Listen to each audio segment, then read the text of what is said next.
Hello बच्चों यहाँ पे आज हम करेंगे सीबीएसई का सैंपल पेपर जो कि बोर्ड ने जारी कराया है, वो भी कौन से ईयर का 2026 के लिए। और यहाँ पे जो सब्जेक्ट है वो मैथ्स का है। मैथ्स की कौन सा दो होते हैं, एक बेसिक होता है और एक स्टैंडर्ड। तो क्लास 10th का हम स्टैंडर्ड का मैथ्स का पेपर सॉल्व करने जा रहे हैं।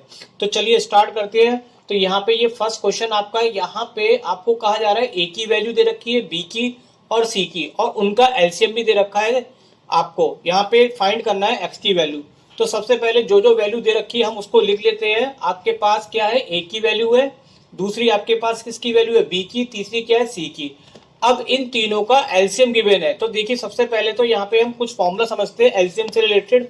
तो मैं यहाँ पे जो भी फॉर्मूला यूज होगा क्वेश्चंस में, वो फॉर्मूला भी मैं आपके संग लिखता हुआ चलूंगा ताकि आपको हर चीज याद आ जाए। तो देखिए बच्चों, यहाँ पे जब भी हम एलसीएम निकालते हैं जिसकी फुल फॉर्म होती है लीस्ट कॉमन मल्टीपल, उसको निकालने का तरीका क्या होता है कि जितने भी प्राइम नंबर्स होते हैं उनकी हम हाईएस्ट पावर लेते हैं। तो देखिए यहाँ पे इन तीनों को अगर हमें एलसीएम दे रखा है लेकिन फिर भी हमें अपने पास से इसलिए निकालना होगा क्योंकि यहाँ पे हमें एक्स की वैल्यू फाइंड करनी है। तो इन तीनों का एलसीएम निकालने के लिए क्या करेंगे, यहाँ पे देखिए ए की पावर 2 है इसमें मैक्सिमम, यहाँ पे भी 2 है। तो इसका एलसीएम एक तो 2 की पावर 2 आ गया। दूसरा यहाँ पे 3 की पावर x है, 3 की पावर 1 है, 3 की पावर 1 है। देखिए 1 तो हमें पता है कि 1 है, लेकिन x की जगह आपका कुछ भी हो सकता है, बट जीरो नहीं होगा।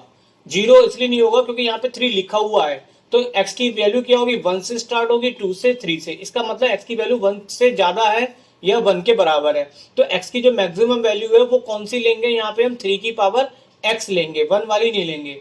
फिर 5 यहाँ पे a की बार आ रहा है तो 5 की पावर कितनी हो गई, 1। 7 कितनी बार है, a की बार, तो 7 की पावर 1। तो कुल मिला के ये तीनों का क्या आ गया, एलसीएम आ गया, जिसको मैंने यहाँ पे लिख रखा है। 2 की पावर मैक्सिमम 2 है, 3 की पावर x में, और 3 में क्या लेंगे हम, 3 की पावर x लेंगे, और 5 की पावर 1, 7 की पावर 1। यहाँ पे ये एलसीएम भी हमें क्वेश्चन में गिवन दे रखा था, कितना, 3780। तो अब हमें यहाँ पे इससे हम क्या करेंगे, x की वैल्यू सॉल्व करेंगे। तो x की वैल्यू को सॉल्व करने के लिए इसको थोड़ा सा कैलकुलेशन करते हैं। कैलकुलेशन करने के लिए क्या करा हमने, जहाँ पे x की टर्म थी उसको रोक लिया, बाकी की ये टर्म्स को हम इसके क्या ले गए, डिवाइड में। अब अगर हम इसको अब सॉल्व करें तो सॉल्व देखिए किस तरीके से करा है, मैंने आपको बता देता हूँ। यहाँ पे क्या है, 2 की पावर 2 कितना हो गया, 4 और 7। और यहाँ से हमने 5 से इसको काटा, 5 से काटा तो 5 7 जा 35, 2 कैरी हो गया, 5 5 जा कितना हो गया 25, 3 और ये 6। तो कटने के बाद यहाँ पे ये आ गया। अब इसको फर्दर हम किससे डिवाइड कर लेते हैं, 4 से। तो 4 से करेंगे तो 4 बन जा 4, 3 बचा, 4 8 जा 32, फिर 3 बचा, 4 36 में करेंगे तो 9। तो यहाँ पे ये आगे आपका 189/7। फर्दर हम इसको क्या करते हैं, 7 से डिवाइड करेंगे। तो 7 से करेंगे, 7 2 जा 14, 4 रह जाएगा, और 9 उतारेंगे 49। तो 7 7 जा 49। तो 3 की पावर x जो हो गई वो किसके इक्वल है, 27 के। 27 को हम लिख सकते हैं 3 की पावर 3। और जब हम इसके कंपेयर करेंगे तो इससे हमें x की वैल्यू कितनी मिल जाएगी, 3। तो बस यही आपको फाइंड करना था। अब यहाँ पे ये ऑप्शन आप मैच करिए। तो कौन सा ऑप्शन मैच कर रहा है, आपका सी ऑप्शन जो है वो मैच कर रहा है, इसलिए C is the correct answer. Question number है आपका सेकंड, द शॉर्टेस्ट डिस्टेंस बतानी है इस पॉइंट की, कहां से, फ्रॉम द वाई एक्सिस से। वाई एक्सिस से अगर हमें डिस्टेंस आनी है तो थोड़ा सा हम यहाँ पे ग्राफ का काम करते हैं। ग्राफ से हमें समझ में आराम से आ जाएगा। सबसे पहले हम जानते हैं कि ये एक्स एक्सिस और वाई एक्सिस होती है। अब हमें यहाँ पे ये वाला पॉइंट को पहले ड्रॉ करेंगे। किसको ड्रॉ करेंगे, 2, 3 को। पहला पॉइंट हमेशा किस पे ड्रॉ होता है, एक्स एक्सिस पे। दूसरा पॉइंट कहाँ पे ड्रॉ होता है, वाई एक्सिस पे। तो यहाँ से देखिए दो खाने चलते हैं, एक और यहाँ से 2। तो मैं इसको लाइन भी दिखा देता हूँ। ये पहले तो मैंने एक्सिस दिखा देता हूँ। आप जानते हैं एक्स एक्सिस वाई एक्सिस किधर पॉजिटिव किधर नेगेटिव होती है। अब मैंने यहाँ पे दो प्लेस, यानी कि एक 0 और ये 1 और ये 2, यहाँ पे ये लाइन ड्रॉ करी 2। अब इधर से ये हमने करी एक्स पे। अब हम यहाँ पे ये 3 कहाँ करेंगे, वाई पे। तो वाई पे 1 2 3। तो चलिए मैं लाइन ड्रॉ करता हूँ यहाँ पे। तो यहाँ पे ये 2 प्लेस पे हो गया, और ये कितने खाने पे हो गया आपका, 3, 1 2 3। और इससे हम लाइन मिलाएंगे तो यहाँ पे हमें पॉइंट मिल जाएगा 2, 3। तो ये हमें ड्रॉ करना आता है ग्राफ में। अब हमें इस पॉइंट की डिस्टेंस कहां से बतानी है, वाई एक्सिस से। तो ये पॉइंट हमारा वाई एक्सिस से कितने डिस्टेंस पर है, यानी कि ये वाली डिस्टेंस। और ये वाली डिस्टेंस देखेंगे तो नीचे किसके इक्वल है, 2 के। तो वाई एक्सिस पे अगर डिस्टेंस बतानी होती है तो हम एक्स की वैल्यू बताते हैं एक्स एक्सिस पे, और अगर एक्स एक्सिस से डिस्टेंस बतानी है तो हमें वाई की बतानी होती है। तो वाई एक्सिस से ये कितने डिस्टेंस पर है, आपका यहाँ से दिख रहा है, यहाँ पे कितनी डिस्टेंस पर है, ये आपका 2 सेंटीमीटर की डिस्टेंस पर प्लेस है। तो यहाँ पे ये ऑप्शन जो है वो कौन सा ऑप्शन मैच कर रहा है, आपका ए ऑप्शन जो है वो मैच कर रहा है, तो ऑप्शन ए आपका करेक्ट आंसर हो गया। क्वेश्चन नंबर है थर्ड। यहाँ पे आपको लाइन दे रखी है दो, 3x plus 2ky is equal to 2 और दूसरी दे रखी है 2x plus 5y plus 1 is equal to 0 are not parallel. तो आपको किसकी वैल्यू बतानी है, k की। तो देखिए बच्चों, इस क्वेश्चन में कौन से फॉर्मूले यूज होंगे आपके, ये आपने पढ़ रखे होंगे।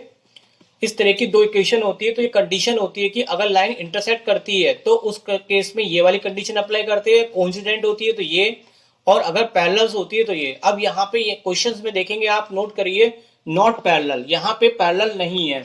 अगर पैरेलल नहीं है तो ये तो लगेगी नहीं। अब देखिए अगर दो लाइनें एक दूसरे के पैरेलल नहीं होती तो इसका मतलब वो कहीं ना कहीं एक दूसरे को काटेंगी, इसका मतलब वो क्या करेंगी, इंटरसेक्ट करेगी। अगर इंटरसेक्ट करेगी तो कंडीशन आपकी लगेगी यहाँ पे a1/a2 not is equal to b1/b2। बस इसी कंडीशन को हम यहाँ पे अप्लाई करेंगे। अब आपको दो इक्वेशन दे रखी है, पहली है 3x plus 2ky is equal to 2, दूसरी आपको दे रखी है कितनी, 2x plus 5y plus 1 is equal to 0। देखिए अब इसको हम इस फॉर्म में बनाएंगे, ये ऑलरेडी इस फॉर्म में बनी हुई है यहाँ पर। अब पहली वाली में जहाँ पे इक्वल में 0 करने के लिए इसको इधर ले जाते हैं 2 को, तो कितना आ जाएगा -2। अब यहाँ पे अगर कंपेयर करें, सॉरी यहाँ पे अब इसकी कंपेयर करें किससे, इस वाली इक्वेशन की अगर आप इससे कंपेयर करें तो x के साथ जो लिखा होता है वो a1 की वैल्यू होती है, तो a1 की वैल्यू आ गई आपके पास 3। जो y के साथ लिखा होता है वो b1 की वैल्यू, तो y के साथ कितना लिखा हुआ है 2k, तो ये b1 की वैल्यू, और बची हुई वैल्यू क्या होती है c1 की, जो कि कितनी है यहाँ पे -2, तो ये c1 की वैल्यू आ गई। इसी तरह से हम यहाँ पे दूसरी इक्वेशन में कंपेयर करें, a2 जो होगा वो होगा 2, और b2 की जो वैल्यू होगी, b2 की जो वैल्यू होगी वो कितनी होगी यहाँ पे 5, तो b2 की जगह 5 आ गया, और जो c2 की वैल्यू है वो कितनी होगी आपकी +1 यानी कि 1। अब यहाँ पे आपको एक कंडीशन लगाएंगे, पैरेलल तो है नहीं, पैरेलल नहीं है तो इंटरसेक्टिंग है, इंटरसेक्टिंग की कंडीशन क्या होती है, a1/a2 not is equal to b1/b2। इस वाले कंडीशन में हम ये सारी वैल्यू लगा देते हैं। तो देखिए वैल्यू हमने कैसे लगाई, a1 की जगह हमने लिख दिया यहाँ पे 3, a2 की जगह हमारे पास कितना है 2, तो यहाँ पे 2 लिख दिया, और b1 की जगह कितना आपके पास 2k, और b2 की जगह कितना 5। अब अगर हम इसको सॉल्व करें तो सॉल्व करने में इसकी आपस में क्रॉस मल्टीप्लाई करेंगे, 5 3 जा 15 और 2 2 जा 4, तो k की वैल्यू आ जाएगी 15/4। लेकिन साइन आपका क्या चलेगा, नॉट इक्वल का, क्योंकि कंडीशन में लगा हुआ है ये। अब देखेंगे यहाँ पे कौन सा आंसर मैच कर रहा है k की वैल्यू का, तो ये बी ऑप्शन जो है मैच कर रहा है, इसलिए ऑप्शन बी जो है हमारा करेक्ट आंसर हो गया। नंबर है यहाँ पे fourth, a quadrilateral ABCD is drawn, circumscribe circle, और यहाँ पे बीसी सीडी और एडी की वैल्यू दे रखी है, और निकालिए लेंथ एबी की।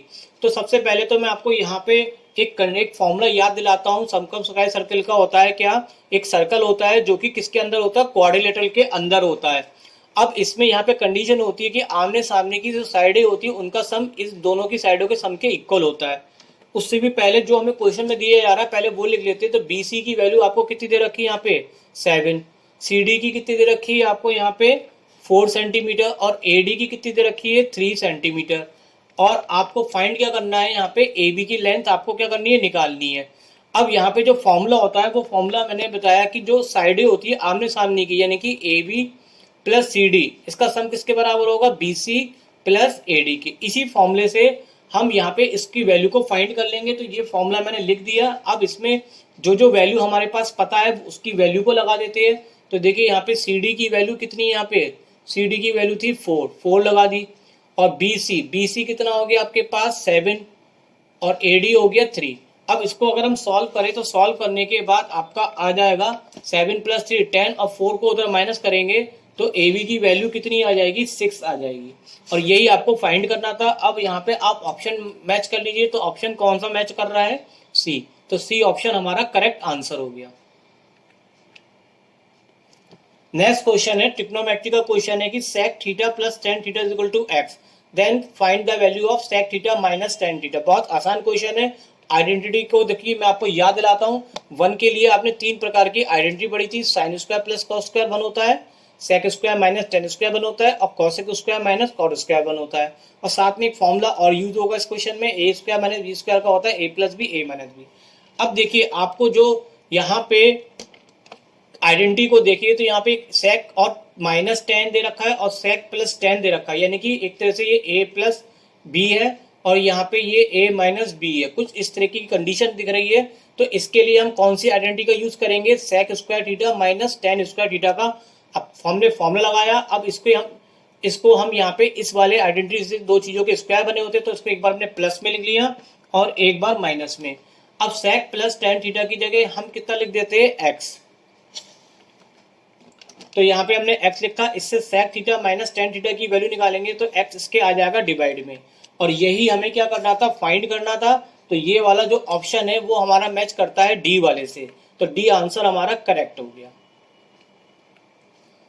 नेक्स्ट क्वेश्चन है आपका, which one of the following is not quadratic equation. इसमें से हमें बताना है कि कौन सी इक्वेशन क्वाड्रेटिक नहीं होती है। तो सबसे पहले मैं आपको बता देता हूँ क्वाड्रेटिक इक्वेशन के बारे में। क्वाड्रेटिक इक्वेशन वो होती है जिसकी मैक्सिमम पावर कितनी होती है, 2 होती है। अगर 2 पावर मैक्सिमम होती है एक्स की तो वो इक्वेशन कहलाती है क्वाड्रेटिक। तो आपको ये यहाँ पे इस तरह से टैली करना है कि देखना है कि किस वाले में पावर 2 मिल रही है। तो चलिए इसको थोड़ा सा हमें सॉल्व करके देखना पड़ेगा, तभी हम इसको अच्छे से बता पाएंगे। तो देखिए ये x प्लस 2 का अगर हम स्क्वायर खोले इस फॉर्मूले से, a प्लस बी के फॉर्मूले से, तो स्क्वायर खोलने पे आपका रिजल्ट क्या आएगा, a square plus b square plus 2ab। और इसकी हमने मल्टीप्लाई करी 2x प्लस 6। तो इसमें अगर हम इसको थोड़ा सा सॉल्व करें तो यहाँ पे 2 का स्क्वायर 4 और यहाँ पे कितना हो गया 4x। आगे हमें सॉल्व करने की जरूरत नहीं है, क्योंकि बस हमें यहाँ पे चेक करना है कि x की पावर 2 हमें मैक्सिमम मिल रही है नहीं मिल रही है। तो अगर इनमें कैलकुलेशन होगी तो इसमें होगी, लेकिन x की पावर 2 तो तब भी रहेगी। तो इसका मतलब ये क्वाड्रेटिक है, क्वाड्रेटिक है, लेकिन हमें तो बताना है कि क्वाड्रेटिक नहीं है। तो इस हिसाब से यहाँ पे क्वाड्रेटिक नहीं है, तो ये फॉल्स हो गया हमारा। अब हम दूसरे को भी देख लेते हैं। दूसरा है यहाँ पे हमारे पास एक्स स्क्वायर प्लस 3x। अब इसका भी हम होल स्क्वायर पहले खोलते हैं। तो होल स्क्वायर से हमने a माइनस बी के फॉर्मूले से खोला इसको, और माइनस को अगर हम अंदर मल्टीप्लाई करें तो -1 माइनस 9x स्क्वायर और ये प्लस। अब इसमें भी हम देखेंगे कि यहाँ पे अगर ये -9x स्क्वायर को अगर हम उधर ले जाते हैं तो ये 9 स्क्वायर क्या हो जाएगा, प्लस का हो जाएगा, और ये रिजल्ट देगा 10x स्क्वायर। यानी कि इसमें भी x स्क्वायर की टर्म रहेगी। हमें तो सिर्फ ये चेक करना है क्वाड्रेटिक के लिए कि x स्क्वायर है या नहीं है। तो इसमें भी x स्क्वायर है, इसका मतलब ये क्वाड्रेटिक है। और क्वाड्रेटिक है लेकिन आपको बताना कि क्वाड्रेटिक नहीं है, तो उस हिसाब से ये भी हमारा आंसर फॉल्स हो गया, नहीं हो सकता। अब तीसरा हम चेक करें तो तीसरे में इसको तो हमने ये लिख दिया, यहाँ पे a प्लस बी क्यूब का फॉर्मूला आपने पढ़ रखा है, क्या होता है a cube plus B cube plus 3ab और ब्रैकेट में a प्लस बी। तो इसको लगा के जब हमने सॉल्व किया तो सॉल्व करने के बाद कुछ इस तरह के रिजल्ट मिलेगा आपको, a cube plus B cube plus 3ab और ब्रैकेट में a प्लस बी। थोड़ा सा और सॉल्व करके देखा हमने इसको, तो यहाँ पे आपको देखेंगे कि एक्स स्क्वायर की टर्म यहाँ पे भी है और 3x स्क्वायर यहाँ पे भी मिलेगा। इसका मतलब यहाँ पे भी एक्स स्क्वायर रहेगा, तो ये भी क्वाड्रेटिक है, और इस हिसाब से ये फॉल्स हो गया क्योंकि हमें बताना था क्वाड्रेटिक नहीं। अब बचा लास्ट ऑप्शन, तो नेचुरली यही आंसर होगा, लेकिन फिर भी मैं आपको इसको सॉल्व करके बताता हूँ। इन दोनों की हमने मल्टीप्लाई करी, इन दोनों की मल्टीप्लाई आप करना जानते ही है, और इसमें इक्वल में सेम साइन क्या होते हैं, कट जाते हैं। देखिए एक्स स्क्वायर से एक्स स्क्वायर कट गया। अब रिमेनिंग टर्म को सॉल्व करो ना करो कोई फर्क नहीं पड़ता है। एक्स प्लस 2x, यहाँ पे भी 2x से 2x कट गया तो x प्लस 2 3, मतलब इसमें कोई भी एक्स स्क्वायर की टर्म नहीं है, तो ये क्वाड्रेटिक नहीं है, और यही आपसे पूछा जा रहा था। तो ऑप्शन जो है डी हमारा क्या हो जाएगा, करेक्ट आंसर हो जाएगा। बहुत अच्छा क्वेश्चन है यहाँ पे, क्वेश्चन नंबर 7। यहाँ पे कहा जा रहा है कि given below is a picture of Olympic rings की दे रखी है, मेड टेकिंग 5 कॉन्ग्रेंट सर्कल्स दे रखे हैं जिसकी रेडियस कितनी है 1 सेंटीमीटर। सभी की रेडियस 1 सेंटीमीटर की है और सब एक दूसरे को इंटरसेक्ट कर रहे हैं बिल्कुल सिमिलर मैनर में, क्योंकि यहाँ पे कॉन्ग्रेंट कंडीशन दे रखी है। और ये भी बताया गया है कि 2 सर्कल जो इसकी लेंथ है, यानी कि जो एक दूसरे को इंटरसेक्ट कर रहे हैं यहाँ पे इस पॉइंट पे, तो इसकी जो कॉर्ड की जो लेंथ है वो कितनी दे रखी है 1 सेंटीमीटर। तो आपको टोटल डॉटेड रीजन बताना है थिकनेस सब रिंग की। अब देखिए इस क्वेश्चन को करने के लिए मैं आपको यहाँ पे डायग्राम से समझाऊंगा। और उससे भी पहले जो फॉर्मूले यूज होंगे वो मैं लिख देता हूँ। अब देखिए यहाँ पे मैं एक रिंग को लेकर समझाता हूँ तो आपको पूरा समझ में आ जाएगा, क्योंकि ये सारी रिंग है और ये शेडेड पोर्शन जो है इन सबका हमें क्या निकालना है, टोटल एरिया बताना है। तो हम पहले एक की बात करेंगे, उसी से हमारा कितने रिंग है, 1 2 3 4 5, उसको मल्टीप्लाई कर देंगे बाद में। कितने है हमारे पास एरिया, 1 2 3 4, 4 एरिया, तो 4 से हम मल्टीप्लाई करेंगे। तो सबसे पहले देखिए ये सर्कल है, सर्कल का ये पार्ट हमारा कहलाता है सेक्टर। और इस सेक्टर के अकॉर्डिंग हम मैं डायग्राम के अकॉर्डिंग देखें तो यहाँ पे ये वाला पोर्शन जो है वो नीचे का पार्ट बनाया, और इसके ऊपर भी बिल्कुल सिमिलर पार्ट है, किस तरीके से, कुछ इस तरीके से। तो जो आपको इंटरसेक्टिंग यानी कि जो ये वाला पार्ट है इसको मैंने डायग्राम में बड़ा करके इस तरह से दिखाया है। अब आप देखेंगे कि आपको इतने इस पार्ट का एरिया निकालना है, इतने पार्ट का आपको एरिया निकालना है। तो ये दोनों तो सिमिलर है, तो हम अगर नीचे का एरिया निकाल दें तो उसको 2 से मल्टीप्लाई करेंगे तो ये पूरे का एरिया निकल के आ जाएगा। और जब ये पूरे का एरिया निकल के आ जाएगा तो ऐसे हमारे पास कितने एरिया है, 4, तो लास्ट में हम किससे मल्टीप्लाई कर देंगे, 4 से। अब आप नोट करेंगे यहाँ पे जो ये चीज है ये क्या कहलाता है, आपका एरिया ऑफ, क्या कहलाएगा आपका, ये सेगमेंट है। और इसका निकालने का फॉर्मूला क्या होगा आपका यहाँ पे, और यहाँ पे ये रेडियस भी दे रखी कितनी, 1 सेंटीमीटर की, और ये लेंथ भी दे रखी थी 1। तो इस हिसाब से अगर ये ट्रायंगल देखे तो ये इक्विलेटरल ट्रायंगल बन गया, जिसका ये एंगल कितना होगा, 60 डिग्री। अब हम सबसे पहले इस वाले पार्ट का हम एरिया निकालेंगे, जो कहलाएगा आपका एरिया ऑफ सेगमेंट। तो एरिया ऑफ सेगमेंट का फॉर्मूला आपने पढ़ रखा है कि पूरा एरिया ऑफ सेक्टर, यानी कि इस पूरे के एरिया में से हम कौन सा एरिया माइनस कर दे, ट्रायंगल का। तो ट्रायंगल का माइनस करेंगे तो ये वाला एरिया आपका निकल के आ जाएगा। अब देखिए मैंने आपके लिए यहाँ पे फॉर्मूले लिख रखे, एरिया ऑफ सेक्टर का फॉर्मूला होता है theta upon 360 into pi R square. और इक्वलेटरल ट्रायंगल इसलिए क्योंकि तीनों साइडें बराबर है, तो इक्वलेटरल ट्रायंगल के एरिया का फॉर्मूला होता है √3/4 इंटू साइड का स्क्वायर। ये दोनों फॉर्मूले हमने यहाँ पे लगाए। अब यहाँ पे देखिए एरिया ऑफ सेक्टर में ये कितना एंगल दे रखा है, 60 डिग्री, तो थीटा की जगह हम लगा देते कितना, 60 डिग्री। और रेडियस आर की वैल्यू कितनी है यहाँ पे, 1 सेंटीमीटर। साइड भी जो है वो ट्रायंगल की यहाँ पे कितनी है, 1 है, तो ये लगा दिया। अब इसको अगर हम सॉल्व करें तो सॉल्व करने में 0 से 0 कट जाएगा, 6 से काटेंगे तो ये 36 से काटेंगे 6 आ जाएगा, और पाई बचेगा यहाँ पे, तो कितना बचेगा आपका मिला के, पाई अपॉन 6, और 1 का तो इसका 1 ही होता है, तो √3/4। तो ये वाला आंसर आप देखिए। इसको निकालने से भी पहले एक चीज और नोट करेंगे, हमने ये केवल इतने का एरिया निकाला। अब इतना ये पार्ट बिल्कुल सिमिलर है तो इसके लिए हमने 2 से मल्टीप्लाई करी। अब 4 से क्यों मल्टीप्लाई करी, क्योंकि ये जो एरिया निकला है हमारा ये सिर्फ इतने एक पार्ट का निकला है। और ऐसे हमारे पास कितने पार्ट है, यहाँ पे ध्यान दीजिए, जो डॉटेड जो दिख रहे हैं 4 पार्ट है, तो इसको फर्दर हमें किससे और मल्टीप्लाई करना पड़ेगा, 4 से। तो कुल मिला के आपके पास आ जाएगा रिक्वायर्ड एरिया कितना आ जाएगा, 4 × 8। अब ये वाला ऑप्शन आप मैच करेंगे तो ये वाला ऑप्शन आपका किससे मैच कर रहा है, डी वाले पार्ट से। तो डी ऑप्शन जो होगा वो आपका करेक्ट आंसर हो जाएगा। क्वेश्चन नंबर 7 है, फिर से दे रखा है ये विजुअली इंपेयर्ड कैंडिडेट के लिए। तो यहाँ पे आपको दे रखा है area of the circle that can be inscribed in a square of 6 centimetre. अब जो सर्कल है वो क्या है, इंस्क्राइब्ड है किसके अंदर, स्क्वायर के अंदर। तो यहाँ पे आपको इसका क्या दे रखा है, यहाँ पे स्क्वायर की साइड दे रखी है, यानी कि बाहर की साइड कितनी दे रखी है, 6 सेंटीमीटर। तो ये भी 6 सेंटीमीटर इसका डायमीटर होगा, तो इसके आधा क्या हो जाएगा, रेडियस कितनी हो जाएगी, 3। यानी कि हमें इनडायरेक्ट सर्कल की रेडियस दे रखी 3 सेंटीमीटर। और आपसे पूछा गया था एरिया ऑफ द सर्कल, तो हम जानते हैं फॉर्मूला, एरिया ऑफ सर्कल का फॉर्मूला होता है पाई आर स्क्वायर। देखिए सारे ऑप्शन में पाई आ रहा है तो पाई की वैल्यू नहीं लगाएंगे आप, सिर्फ केवल आर की वैल्यू लगा देंगे, कितनी है वो भी 3 का स्क्वायर करेंगे तो 9 आ जाएगा। तो आंसर आ जाएगा 9 पाई। और 9 पाई कौन से ऑप्शन से मैच करता है, हमारा डी वाले ऑप्शन से मैच करता है। तो ऑप्शन जो डी है वो आपका करेक्ट आंसर हो गया। क्वेश्चन नंबर है 8, a pair of dice is toss, the probability not getting the sum of 8। Pair of dice, dice तो आप जानती है, पेयर का मतलब है यहाँ पे 2 डाइस दे रखे हैं। जब दोनों डाइस को एक साथ उछाला जाता है तो टोटल सैंपल स्पेस कितने आएंगे, इसके लिए आपने एक फॉर्मूला पढ़ा होगा 6 की पावर n। तो ये डाइस के लिए फॉर्मूला होता है, अगर 2 बार डाइस को एक साथ उछालते हैं तो यहाँ पे फॉर्मूला लगाएंगे हम 6 की पावर 2। 3 बार अगर टॉस करेंगे तो 3। जितनी बार टॉयस को उछालेंगे उसकी पावर उतनी होती जाएगी। इसका मतलब फॉर्मूला होता है 6 की पावर n। ये कहलाता है हमारे टोटल सैंपल स्पेस। तो टोटल सैंपल स्पेस के लिए फॉर्मूला डाइस का होता है 6 की पावर n। यहाँ पे पेयर का मतलब 2 डाइस उछाले गए तो n की जगह हम कितना लगाएंगे 2, और सॉल्व करेंगे तो स्क्वायर करेंगे तो कितना आ जाएगा 36।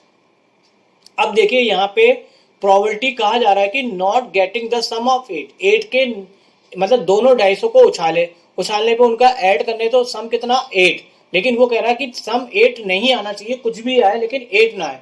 अब यहाँ पे थोड़ा सा हम उल्टा करके चलेंगे। हम सबसे पहले प्रोबेबिलिटी निकालेंगे 8 के आने की, तो जिसको हम लिखेंगे PE से।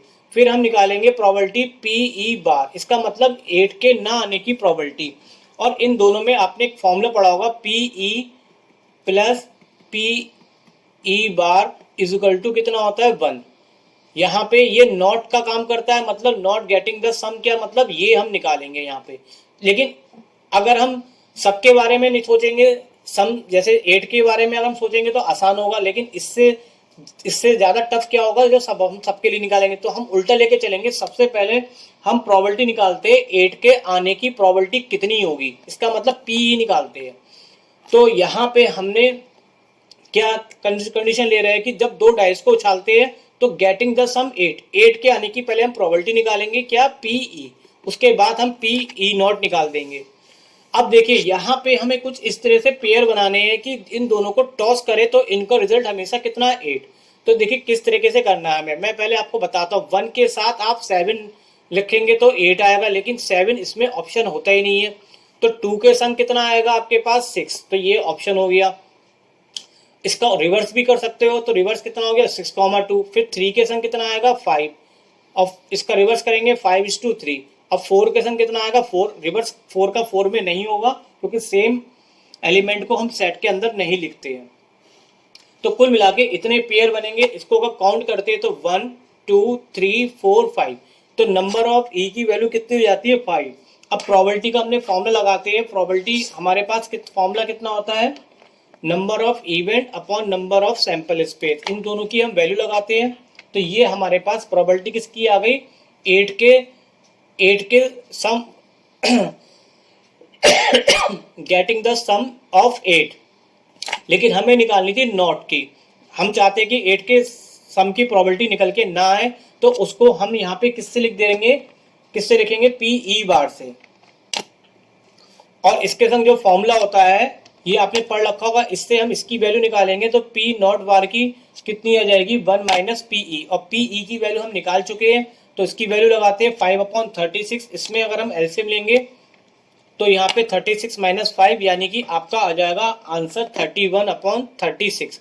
और यही आपका यहाँ पे किससे मैच करता है, ऑप्शन बी से। नेक्स्ट क्वेश्चन है आपका if 2 sin 5x is equal to √3, और ये वैल्यू आपको लाई करनी है 0 से 90 के बीच में, तो x की वैल्यू बताइए। बहुत आसान क्वेश्चन है, लेकिन उसके लिए आपको ये टेबल आपको ध्यान में आनी चाहिए। ये आपने पढ़ रखी है, इसकी वैल्यू 0 से 90 डिग्री के बीच में ये टेबल होती है, तो इसलिए यहाँ पे ये चीज लिख रखी इन्होंने। अब जो क्वेश्चन में दिया गया पहले हम वो लिख लेते हैं। क्वेश्चन में दिया गया था 2 sin 5x इक्वल टू √3। इससे हम sin 5x की जब वैल्यू निकालेंगे तो 2 कहाँ जाएगा आपके डिवाइड में। अब टेबल में देखेंगे ये √3/2 वैल्यू साइन में किसकी होती है, तो आप देखेंगे किसकी होती है sin 60 की। तो यहाँ पे हमने sin 60 इसकी जगह लिखा, साइन से साइन कैंसिल हो जाएगा, 5x इक्वल टू कितना आ जाएगा 60, और 5 से जब 60 को कैंसिल करेंगे तो ये आ जाएगा आपका कितना 12। तो x की वैल्यू जो हो गई वो 12 आई, और ये कौन सा ऑप्शन आपका दिखा रही है यहाँ पे, वो है बी ऑप्शन। तो बी आंसर जो है वो करेक्ट हो गया। Question number 10, the sum of two number is 1215, it means 1215, और उनका एचसीएफ दे रखा है 81। देन द पॉसिबल पेयर निकालना है आपको, कौन कौन से कितने नंबर के पॉसिबल पेयर बनेंगे। देखिए आपको एचसीएफ अगर दो नंबर का 81 दे रखा है तो इसका मतलब क्या है, जैसे दो नंबर है तो 81 प्लस 3, और दूसरा बी क्या होगा 81 इंटू 5 इंटू 7। इसका मतलब है कि अगर एचसीएफ 81 है तो एक नंबर 81 आपका दोनों में क्या है कॉमन है, इसके अलावा कोई नंबर कॉमन नहीं मिलेगा। अगर कोई नंबर और कॉमन मिलता तो एचसीएफ हमारा यहाँ पे बदल जाता। तो एचसीएफ अगर 81 है तो इसमें केवल दो नंबर में 81 कॉमन है, बाकी कोई कॉमन नहीं है। तो हमने इसके लिए यहाँ पे क्या मान लिया, पहले नंबर में 81 तो लेंगे और दूसरा नंबर हमने साथ में क्या लगा दिया, कुछ x। इसी प्रकार से दूसरे नंबर में कोई और वैल्यू लगा दी y। अब आप देखेंगे दोनों का जो सम है, ये दो नंबर है, इन दोनों का सम कितना दे रखा है आपको, 1215 दे रखा है, तो इसके इक्वल रखेंगे। और यहाँ पे हम 81 को कॉमन ले लेते हैं, कॉमन लेंगे 81 और 81 कॉमन लेके इसके कहाँ जाएगा, डिवाइड में, तो इससे x प्लस वाई की वैल्यू आ जाएगी कितनी, 1215 अपॉन 81। अब इसको अगर हम 9 की टेबल से काटें तो 9 9 जा 81 और 9 से काटेंगे 9 बन जा 9, कितना बचा 3, 31 और 31 को करेंगे तो 9 की टेबल अगर हम 31 में पढ़े तो कितना हो जाएगा, 9 3 जा 27, 4 45 और 9 5 जा 45। फर्दर हम इसको 9 से ही काट लेते हैं तो 9 बन जा 9 और यहाँ पे कितना बचेगा 4 45, तो 9 की 45 से करेंगे तो कितना आ जाएगा 15। तो ये कुल मिला के x प्लस वाई की वैल्यू कितनी आ जाएगी 15। अब देखिए आपसे जो क्वेश्चन कहा जा रहा है कि दो नंबरों का सम जो है वो 15 होना चाहिए, लेकिन ऐसे कितने पेयर बना सकते हैं हम जो इस कंडीशन को सेटिस्फाई करते हो, इन दोनों कंडीशन को। तो देखिए 15 का सम निकालने के लिए हम क्या करेंगे, पेयर बनाएंगे। पेयर कहां से बनाएंगे, हम स्टार्टिंग करेंगे 1 से। तो 1 से ऐसा रखेंगे कि उसका सम कितना आ जाए 15।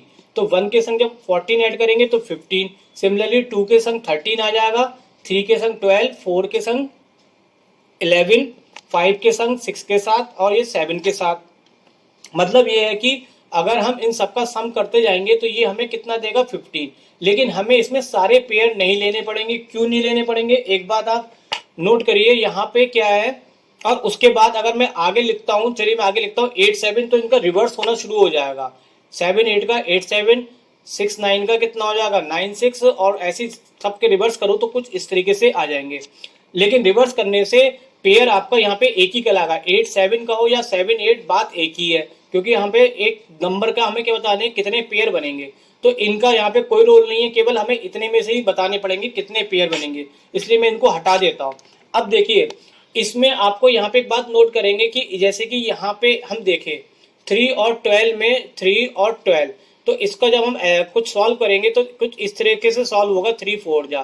तो यहाँ पे अगर इसका एचसीएफ निकालेंगे तो 3 और कॉमन आ जाएगा, जबकि आपको कुल मिला के इसको अगर हम यहाँ पे 81 और लगाए तो आपको समझ में आ जाएगा, तो 81 और आ रहा है, तो कुल मिला के इतना एचसीएफ आएगा। लेकिन एचसीएफ हमारा 81 ही रहना चाहिए, इसका मतलब ये कॉमन हमें यहाँ पे नहीं चाहिए, कॉमन नहीं लेना है। तो जिसमें जो जो पेयर में कॉमन अगर आ रहा है तो वो पेयर हमारा काम का नहीं है, उसको हम नहीं लेंगे। 5 और 10 में भी कॉमन निकल रहा है तो ये भी नहीं आएगा। 6 और 9 में 3 कॉमन निकल रहा है तो ये भी नहीं आएगा। अब हमारे पास पेयर देखेंगे कितने बचे, 1 2 3 4, 4 पेयर ऐसे है, मैं इसको यहाँ पे लिख देता हूँ। 4 पेयर हमारे पास ऐसे है जिसमें कोई भी एलिमेंट कॉमन नहीं है और जिनका सम कितना दे रहा है 15। तो बस इसकी काउंटिंग बतानी थी कि कितने पॉसिबल पेयर यहाँ पर आपको मिलेंगे। तो कितने पॉसिबल पेयर है आपके पास, 4। तो 4 है, तो इसलिए आंसर क्या हो गया आपका, सी ऑप्शन जो है वो करेक्ट है। Question number 11, if the area of the base of right circular cone, और वॉल्यूम दे रखा है, यहाँ पे एक मिस्टेक है, वॉल्यूम में क्यूब होता है, स्क्वायर नहीं होता है। हाइट ऑफ द कोन आपको क्या करनी है, फाइंड करनी है। तो देखिए कोन से रिलेटेड फॉर्मूले मैं आपको कुछ बता देता हूँ। कोन की ये हाइट कहलाती है, इधर वाली ये स्लैंट हाइट कहलाती है, और नीचे कहलाता है रेडियस। और जो नीचे बना होता है बेस में, ये बेस होता है कोन का, और बेस कैसा होता है, सर्कल। सर्कल का एरिया कितना होता है, पाई आर स्क्वायर, क्योंकि यहाँ पे एरिया ऑफ बेस बात कही जा रही है कोन की। और वॉल्यूम और एरिया ऑफ बेस के फॉर्मूले मैंने लिख ही रखे। अब देखिए क्वेश्चन पढ़ते, क्वेश्चन में क्या क्या आपके पास है। If the area of base right circular cone का कितना दे रखा है, 51 सेंटीमीटर स्क्वायर। दूसरा आपको यहाँ पे क्या दे रखा है, वॉल्यूम दे रखा है। वॉल्यूम कितना है, 85 सेंटीमीटर क्यूब। यहाँ पे क्वेश्चन में मिस्टेक है, पेपर में ही मिस्टेक थी, यहाँ पे स्क्वायर नहीं होता, वॉल्यूम में हमेशा क्या होता है, क्यूब होता है। अब देखिए यहाँ पे एरिया और बेस का जो फॉर्मूला है, कोन के एरिया, कोन के बेस में क्या होता है, सर्कल, और सर्कल का जो एरिया होता है वो कितना होता है, पाई आर स्क्वायर। तो इसकी जगह हम यहाँ पे क्या लिख लेंगे, पाई आर स्क्वायर लिख लेंगे। तो पाई स्क्वायर की वैल्यू 51 और एच की वैल्यू हमें यहाँ फाइंड करनी है। अब हम यहाँ पे किसका फॉर्मूला लगाते हैं, वॉल्यूम आपको गिवन है तो वॉल्यूम का फॉर्मूला लगाते हैं। वॉल्यूम का फॉर्मूला कितना होता है, 1/3 पाई आर स्क्वायर एच। अब इसमें हम जो है वो वैल्यू लगाएंगे। तो देखिए वॉल्यूम आपको कितना दे रखा है 85, और 1/3 ऐसे जान दिया, पाई आर स्क्वायर की जगह कितना लगा दिया 51। अब 3 से इसको काटो, 3 से 51 को काटेंगे तो 3 बन जा 3 और 3 7 जा, तो ये कितना आएगा 85 इजिकल टू 17 इंटू 5, और इससे हम h की वैल्यू निकालें तो 17 5 जा कितना होता है 85। तो यहाँ पे आपसे क्या पूछी गई थी, हाइट पूछी गई थी, तो हाइट आपका कौन सा ऑप्शन मैच करता है, डी ऑप्शन। तो डी आंसर आपका करेक्ट आंसर हो गया। क्वेश्चन नंबर है 12, if the zero of quadratic polynomial are equal then, ये आपको बताना है। तो देखिए आपको यहाँ पे मैं एक चीज और ध्यान दिलाता हूँ, ये कुछ आपने प्रॉपर्टीज पढ़ रखी होगी, कैरेक्टरिस्टिक्स कहलाते हैं क्वाड्रेटिक इक्वेशन के। 3 कैरेक्टरिस्टिक्स होते हैं, अगर ये वैल्यू क्या है ग्रेटर देन 0 है तो रूट्स कैसे होते हैं, डिस्टिंक्ट और रियल रूट्स होते हैं, और B square minus 4ac equal to 0 है तो इक्वल रूट्स होते हैं, और लेस देन यानी कि नेगेटिव है तो नो रियल रूट्स होते हैं। अब यहाँ पे इसका मकसद क्या है यहाँ पे इस क्वेश्चन का, तो यहाँ पे कहा जा रहा था कि जीरो जो है वो आर इक्वल है।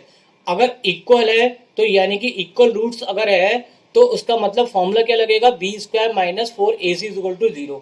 इसी फॉर्मूले से हम इनके ऑप्शन को यहाँ पे बता सकते हैं। हमें ए बी सी के साइन के बारे में पूछा जा रहा है, तो हम यहाँ से बी स्क्वायर की वैल्यू निकालें तो कितनी आ गई आपकी 4ac।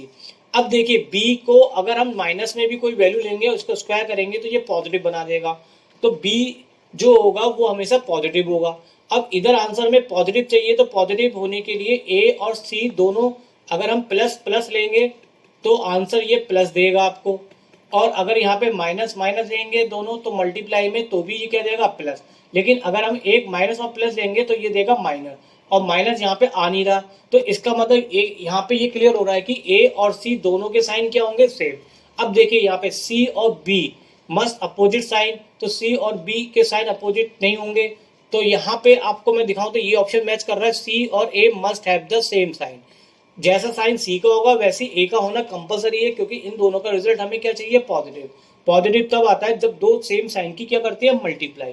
तो जो ऑप्शन है डी वो हमारा करेक्ट आंसर है, क्योंकि इससे हमें यहाँ पे ए और सी क्या चाहिए थे सेम साइन के।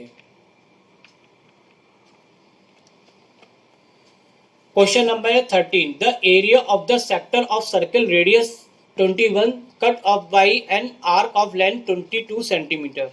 देखिए यहाँ पे मैं आपको बताता हूँ कि इस फॉर्मूले में एरिया ऑफ सेक्टर तो आप जानती है कि ये वाला पार्ट होता है। अब आर्क ऑफ लेंथ क्या होती है, तो आर्क ऑफ लेंथ कुछ इस तरह से होती है, जिसको मैंने रेड लाइन से रिप्रेजेंट किया है, ये होती है आर्क ऑफ लेंथ।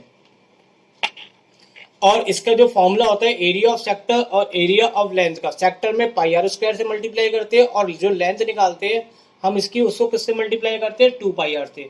तो यहाँ पे इसके ये फॉर्मूले।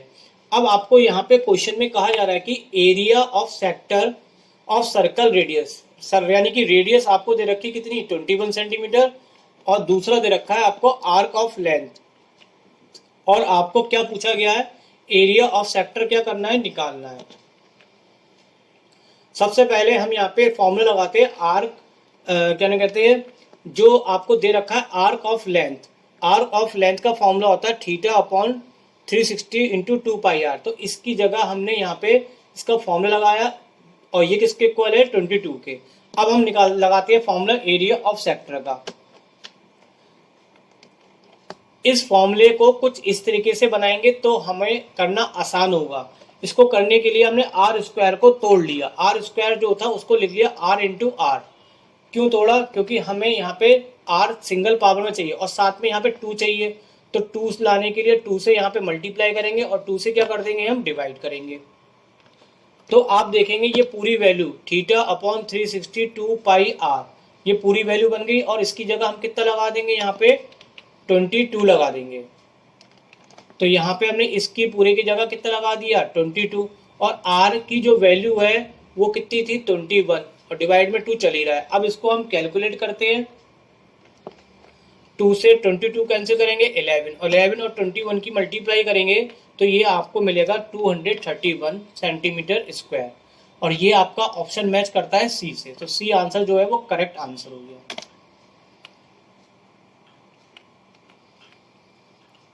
क्वेश्चन नंबर है 14, दो ट्रायंगल है, ये है साइन सिमिलर का। सिमिलरिटी का साइन दे रखा है आपको, दो ट्रायंगल सिमिलर है और ये इनकी वैल्यू दे रखी है इसमें, तो आपको पैरामीटर निकालना है। तो मैं आपको डायग्राम और फॉर्मूला दोनों समझाता हूँ। यहाँ पे देखिए दो ट्रायंगल मैंने बनाए ए बी सी और डी ई एफ, और दोनों ट्रायंगल यहाँ पे कैसे है मेरे सिमिलर है। अगर दो ट्रायंगल सिमिलर होते हैं तो उसकी जो कॉरस्पॉन्डेंस साइड का रेशियो होता है, यानी कि ए बी अपॉन डी और नीचे की B C upon E F और इधर A C upon D F, इसका जो रेशियो होता है वो किसके इक्वल होता है, पैरामीटर पहले वाला ट्रायंगल अपॉन पैरामीटर सेकंड वाला ट्रायंगल। अब हमें यहाँ पे ये जो वैल्यू दे रखी है वैल्यू को लिखते हैं। देखिए ए बी कितनी है 6 सेंटीमीटर। फिर डी ई कहाँ पे है, डी ये वाली लाइन है, ये डी कितनी दे रखी है आपको 9 सेंटीमीटर। फिर आपको दे रखा है ई एफ का मतलब ये वाली लाइन दे रखी है 6 सेंटीमीटर। और एफ डी ये वाली लाइन हो गई कितनी है 12 सेंटीमीटर। तो आपको बताना है पैरामीटर किसका बताना है आपको, ए बी सी का। अब देखेंगे यहाँ पे ए बी लाइन और ये वाली लाइन तो हमें लेनी है, तो ए बी और डी, बाकी ना हमें ये पता है ना ये पता है, तो इन दोनों को हमें लेने की आवश्यकता नहीं है। पैरामीटर हमें लेना ही है क्योंकि हमसे पूछा जा रहा है। तो इतने बड़े फॉर्मूले को हम केवल किस में लेंगे, इसको और इतना पार्ट ले लेंगे केवल हम। तो मैं इसको यहाँ पे लिख देता हूँ जो पार्ट हमें लेना था। यहाँ से हमने ए बी अपॉन डी लिया और इक्वल वाला पार्ट कौन सा ले लिया, ये। अब इसमें हमें जो जो पता है हम उसकी वैल्यू लगाते हैं। देखिए ए बी की वैल्यू थी 6, डी ई कितना था 9।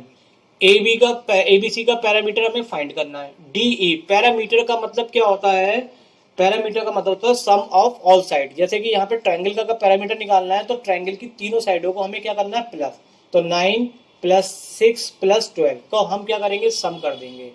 और अब इसको अगर हम सॉल्व करें तो सॉल्व होके ये आपका आ गया कितना, यहाँ पे हमने 3 से काट लिया, 3 2 जा और 3 3 जा, और 3 से फिर इसको काटेंगे तो 9 2 जा 18। तो यहाँ पे पैरामीटर कितना निकल के आ जाएगा आपका 18 सेंटीमीटर।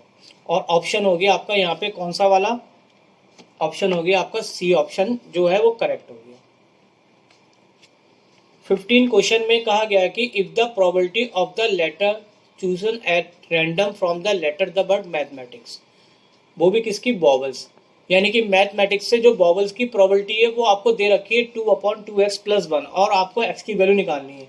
तो पहले जो प्रोबेबिलिटी दे रखी है पहले हम अपने पास से प्रोबेबिलिटी निकालते हैं मैथमेटिक वर्ड की।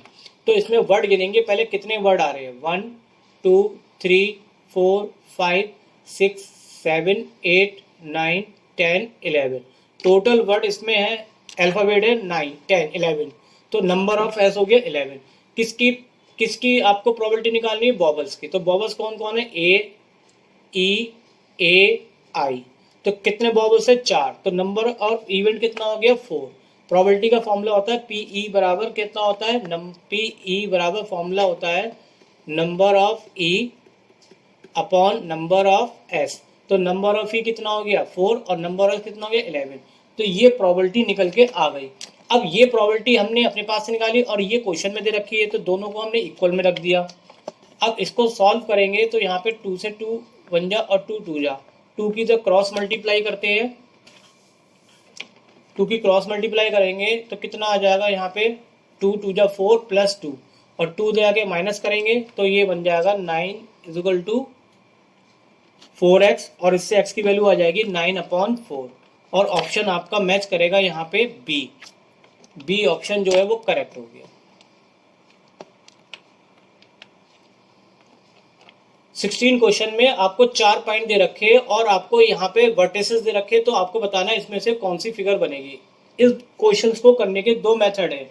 एक मेथड तो ये कि हम डिस्टेंस फॉर्मूले से ए बी के बीच की डिस्टेंस निकाले, बी सी की निकाले, सी ए की निकाले, सी डी की निकाले और डी ए की, और उसके बाद हम चेक करें, जो कि बहुत लंबा मेथड है। तो हम इसको यहाँ पे ग्राफ से करेंगे तो बहुत आसान लगेगा आपको। तो ग्राफ में ये हमने दो एक्सिस एक्स और वाई खींच ली।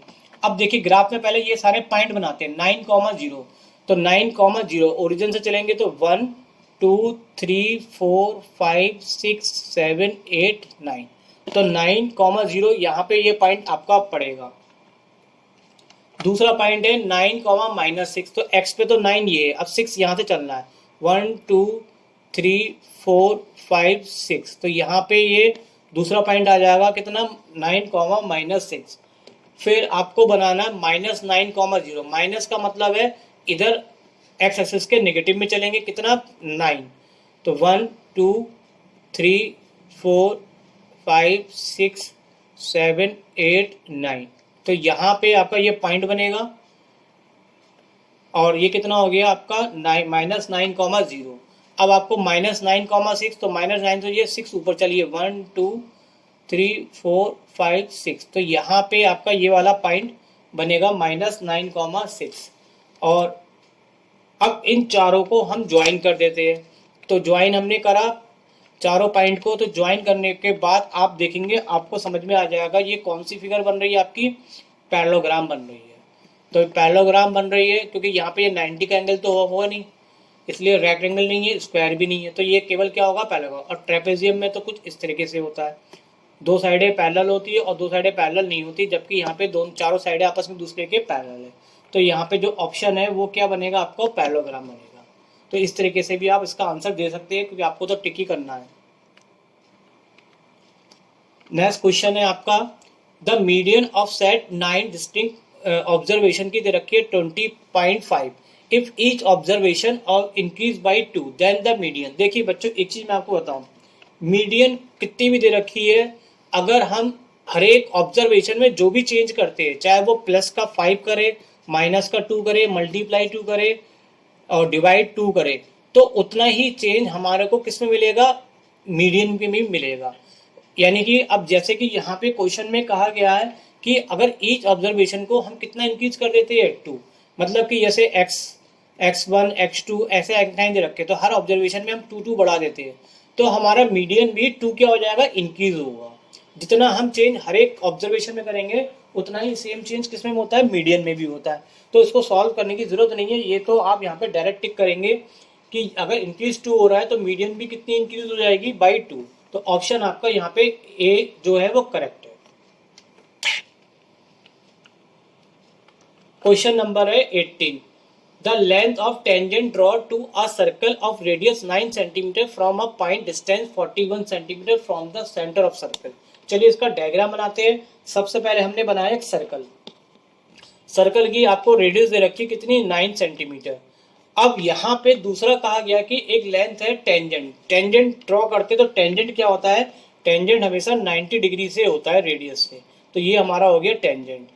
अब फिर कहा गया था आपसे कि एक पॉइंट है 41 centimetre from the centre of the circle, centre of the circle ये और इससे ये यहाँ पे कितने डिस्टेंस पर है, ये यहाँ पे 41 सेंटीमीटर की। तो कुछ इस तरीके से डायग्राम बन गया नीचे। अब हमें यहाँ पे क्या निकालनी है, लेंथ ऑफ टेंजेंट, यानी कि इसकी वैल्यू निकालनी है, इसका नाम रख देते हैं ए और बी, तो ए बी की वैल्यू निकालनी है। अब ये राइट एंगल ट्रायंगल बन गया, राइट एंगल ट्रायंगल में आप पाइथागोरस थ्योरम जानते ही है, हाइपोटेन्यूज का स्क्वायर यानी कि ओ बी का square is equal to O A का square plus base A B का स्क्वायर। अब इसमें करना कुछ नहीं है, सिर्फ वैल्यू लगानी है आपको। तो हाइपोटेन्यूज हो गया आपका 41, ओ ए कितना हो गया 9, ए बी फाइंड करना है, तो स्क्वायर करेंगे 49 का स्क्वायर कितना हो गया 1681, और उसको माइनस करेंगे तो ए बी स्क्वायर बराबर 1600, स्क्वायर हटाएंगे तो इक्वल में अंडर रूट आ जाएगा, और 1600 का अंडर रूट हम निकालना जानते ही है, 16 का हो जाता है 4 और 2 जीरो में से एक जीरो, तो ए बी की वैल्यू कितनी आ गई 40 सेंटीमीटर। और ये कौन से ऑप्शन से मैच हो रहा है हमारा, ए ऑप्शन से, तो ऑप्शन ए इज करेक्ट। फिर आते हैं बच्चों यहाँ पे असर्शन और रीजन के क्वेश्चन, दो क्वेश्चन असर्शन रीजन के आएंगे आपको 19 और 20। तो 19 क्वेश्चन में आपको यहाँ पे कहा जा रहा है कि असर्शन में और रीजन में सॉल्व करते हैं तो पहले हम ये देखते हैं कि कौन इसमें ट्रू है कौन फॉल्स है, उसके बाद आगे बढ़ते हैं। तो सबसे पहले तो हमें यही चेक करना पड़ता है कि क्या दोनों चीजें राइट है या रॉन्ग है। तो देखिए पहले में कहा गया कि नंबर ऑफ 5 की power n can not end with the digit 0 where n is, देखिए लास्ट जैसे क्वेश्चन में कहा जा रहा है कि जैसे 5 की पावर n है, अब इसको हमने मान लो 5 की पावर 3 लगाया तो ये आया 125, तो लास्ट का नंबर देखना है कि क्या जीरो आ रहा है या नहीं आ रहा। तो कितनी भी पावर ले ले हम, इसमें 5 की पावर कितनी भी लगा ले 25 लगा दे, तो हमें लास्ट का नंबर चेक करना है कि यहाँ पे जीरो आया नहीं आया। अब बच्चों देखिए लास्ट में जीरो तब आता है जब इसके प्राइम फैक्टर कितने होंगे 2 और 5, क्योंकि 5 2 10 होता है, तो लास्ट में हमें क्या मिलेगा 0।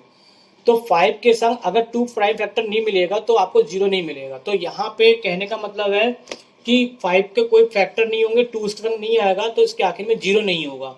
और यही बात वो भी कह रहा है कि कैन नॉट एंड, 0 नहीं होगा, इसलिए ये बात हमारे यहाँ पे क्या हो गई, असर्शन क्या हो गया, ट्रू हो गया।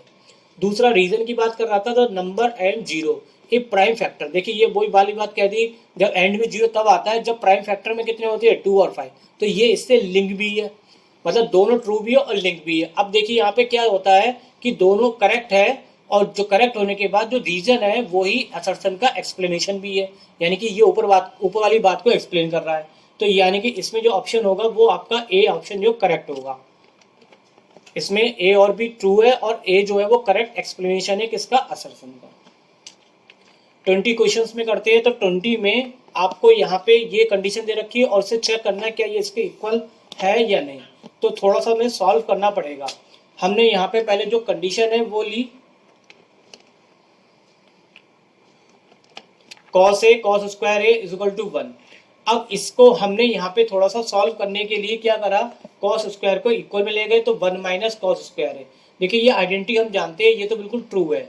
आइडेंटिटी हमें पता है sine square plus cos square equal to 1 होती है। इस आइडेंटिटी से अगर हम यहाँ पे साइन स्क्वायर की वैल्यू निकाले, तो यहाँ पे 1 माइनस कितना आएगा, कॉस स्क्वायर है। तो 1 माइनस कॉस स्क्वायर को हटा के हम उसके लिए क्या लिख सकते हैं, साइन स्क्वायर है। तो हमने वही करा। अब हमें प्रूफ करना है, तो देखिए यहाँ पे पावर 4 आ रही है, तो पावर 4 तब आएगी जब हम इसका स्क्वायर करेंगे ऑन बोथ साइड। तो हम यहाँ पे इसका क्या करते हैं, स्क्वायर करते हैं ऑन बोथ साइड। स्क्वायर करेंगे तो यहाँ पे कॉस स्क्वायर हो जाएगा, और साइन स्क्वायर करेंगे तो साइन की पावर 4 हो जाएगी। अब पूरा आंसर हमें साइन में लाना है, तो यहाँ पे कॉस स्क्वायर ए की जगह कितना ले सकते हैं, 1 माइनस साइन स्क्वायर ए, और इसको थोड़ा सा अरेंजमेंट करते हैं हम। इस माइनस को उधर ले गए और इसको प्रॉपर इसी सीक्वेंस में लिखेंगे। तो ये पहले लिख दे रहे, sine square plus sine 4 is equal to 1। तो ये इससे प्रूफ होके आ गया। अगर प्रूफ होके आ गया तो ये भी ट्रू और ये भी ट्रू, और यहाँ पे यही फॉर्मूला इसमें अप्लाई हुआ है, तो ये इसका एक्सप्लेनेशन भी है। इसका मतलब यहाँ पे भी ये कौन सा ऑप्शन मैच करेगा, आपका ए ऑप्शन जो है मैच करेगा। तो ए आंसर जो है करेक्ट हो गया। तो बच्चों यहाँ पे हमने सेक्शन ए के सारे क्वेश्चन सॉल्व कर लिए, और सेक्शन से आगे के क्वेश्चन जो इस सैंपल पेपर में दे रखे हैं मैं उसको आपको कराऊंगा वीडियो के पार्ट 2 में। तो जाके आप वीडियो के पार्ट 2 में देख सकते हैं। और बच्चों अगर वीडियोस आपको अच्छी लग रही है तो आप इसको वीडियोस को एक तो आगे फैलाइए लोगों तक, और इसको हाइप भी जरूर करिए, ताकि वीडियो थोड़ा आगे बढ़ते रहे और मुझे मोटिवेशन भी मिलेगा। साथ में आप लोगों ने यहाँ तक वीडियो देखा उसके लिए थैंक यू वेरी मच। और अगर आगे के क्वेश्चंस आप लोगों को यहाँ पे जल्दी जल्दी मिलते रहे तो वीडियो को यहाँ पे जाके चैनल को सब्सक्राइब कर लीजिए, ताकि आपके पास आगे की वीडियो और अदर सब्जेक्ट के भी सैंपल पेपर आप तक आते रहे। चलिए मिलेंगे नेक्स्ट वीडियो में। Thank you very much.